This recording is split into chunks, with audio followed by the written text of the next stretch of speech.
afternoon. I am coming to you from my shop, and I just wanted to share with you some updates about that which we talked about last week.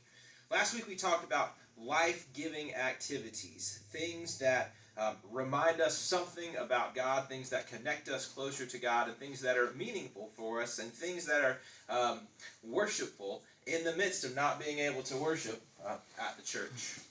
So I want to tell you a little bit about John and Carol Sparks. This past Sunday, during the 11 o'clock worship hour, they found themselves up in the mountains in Cana, Virginia, and they were riding around and simply taking in all that was there and talking with each other. And John shared with me that anytime that he's up in the mountains and in the midst of that area of God's creation, he's reminded of God's creative power. And he thinks about how if God has that much creative power in the mountains, then he probably has that same amount of creative power in John. Carol talks about it being a time of overwhelming peace. And it's the same sort of peace that she feels whenever she's in the sanctuary and whenever she's reminded of what Jesus does for her. It's interesting to me that most of the time we would never think about a trip in the mountains as being something that is worshipful.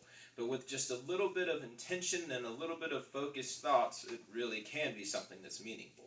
And so I encourage you to continue participating in those life-giving things. And it doesn't have to be spending time in a workshop where you create. It doesn't have to be driving around in the mountains. It could be something as simple as writing a letter to somebody.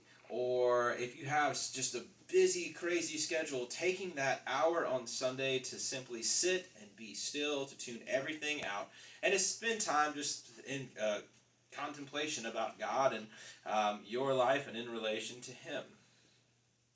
If you are looking for a Bible study, something biblical to participate in on this Sunday morning, I invite you to go to John, the 9th chapter, and read verses 1 through 41.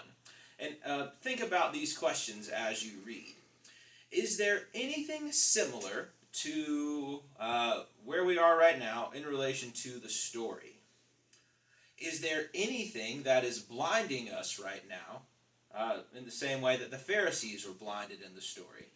And the big one is, how can this time in our lives be for the glory of God? How can this situation that we are in be used for the glory